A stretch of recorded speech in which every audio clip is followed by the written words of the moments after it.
ফিলিস্তিনের গাজায় চলমান যুদ্ধবিরতি লঙ্ঘনের একের পর এক ঘটনায় আবারও ইসরায়েলের প্রধানমন্ত্রী বেনিয়ামিন নেতানিয়াহুর উপর ক্ষেপে গেছেন যুক্তরাষ্ট্রের প্রেসিডেন্ট ডোনাল্ড ট্রাম্প।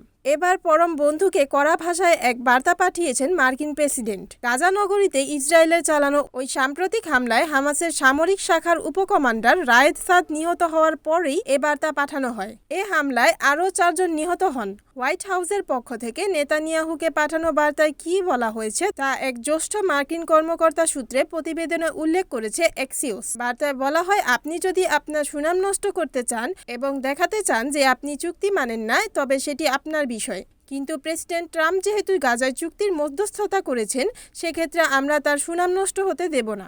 মার্কিন কর্মকর্তারা বলেন, ওই হামলার আগে ইসরায়েল সরকার ওয়াশিংটনকে কিছু জানায়নি ও কোনো ধরনের আলোচনা করেনি। গাজায় গত 10 অক্টোবর থেকে যুদ্ধবিরতি চুক্তি কার্যকর রয়েছে। এরই মধ্যে গত শনিবার ইসরায়েলের এক বিমান হামলায় ফিলিস্তিনের স্বাধীনতাকামী সংগঠন হামাসের জ্যেষ্ঠ কমান্ডার রায়েদ সাদ নিহত হন।